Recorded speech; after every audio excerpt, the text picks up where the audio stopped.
तुम पैसा चाहते हो लेकिन पैसे तुमसे भागता क्यों है? और तुम काम करते हो, मेहनत करते हो, फिर भी ब्रोक हो क्यों? Because the truth about getting rich is not taught in school and not taught in families and not like by most people. तो आज हम देखेंगे the uncomfortable truth about how to get rich. और warning देता हूं तुम्हें, ये video तुम्हारा कंफर्ट जोन को तोड़ देगा। So the truth number 1, you will never get rich by saving. अगर तुम सोच रहे हो कि 100 रुपए डेली बचाकर तुम करोड़पति बन जाओगे, तो तुम्हें फाइनेंशियल इल्यूजन हो गया है। तुम देख रहे हो yearly average inflation more than 7% हो गया है और FD return 5 to 6% post tax और नेट रिजल्ट नेगेटिव ग्रोथ। और मुझे अफसोस है कि मिडिल क्लास को सिर्फ एक ही मंत्र सिखाया जाता है, जो कि पैसा बचाओ। और अमीर लोग सोचते हैं कि पैसा बनाते कैसे हैं और पैसे को मल्टीप्लाई कैसे करते हैं। And this brings me to the truth number 2, school teaches you to obey not to earn. School तुम्हें सिखाता है कि कैसे एक सिस्टम का पार्ट बनो, ना कि सिस्टम का क्रिएटर। अब स्कूल का फोकस क्या होता है? Attendance, assignment, approvals. लेकिन रीच होने के लिए चाहिए decision making, risk taking and value creation. तुम क्लास का टॉपर भी हो सकते हो, फिर भी पुअर माइंडसेट का स्लेव बन जाते हो। And now which brings me to the truth number 3, you are paid in proportion to the problem you solve. अगर तुम 25,000 कमा रहे हो, इसका मतलब वेरी सिंपल, तुम 25,000 वर्थ के प्रॉब्लम सॉल्व कर रहे हो। अब आ गया रिच माइंडसेट। मैं ऐसा कौन सा प्रॉब्लम सॉल्व करूंगा जिसमें लोग मुझे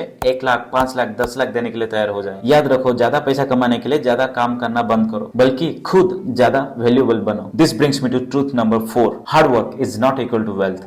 तुम देखे होगे कि एक कंस्ट्रक्शन वर्कर सुबह 6 बजे से काम करता रहता है और एक फंड मैनेजर आराम से एसी के अंदर बैठ के 10 करोड़ कमा लेता है। So hard work is important but it's not enough. You need skills that scales, systems that run without you and learn how to leverage money, media, people. Rich होने के लिए तुम्हें काम से ज्यादा सोचना सीखना पड़ेगा। And this brings me to the truth number 5, most people stay broke because of ego.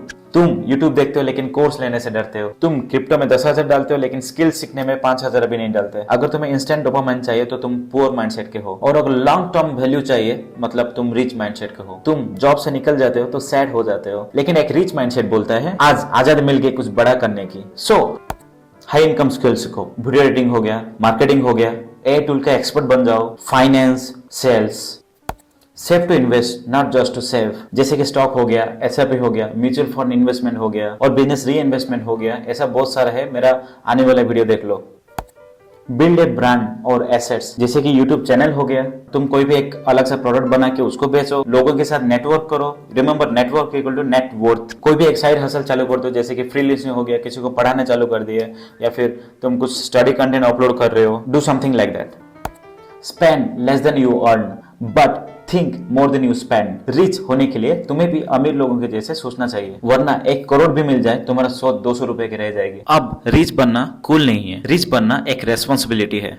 तुम्हारा फ्यूचर जनरेशन का स्टैंडर्ड तुम्हारा आज की सोच के ऊपर डिपेंड करता है। Now share this with someone who really need a wake up call. और सब्सक्राइब करो अगर तुम भी रील देख के नहीं, रियल प्लान से रिच बनना चाहते हो। अब ये था अनकंफर्टेबल ट्रूथ, लेकिन तुमने एक्सेप्ट कर दिया तो जिंदगी कंफर्टेबल हो जाएगी।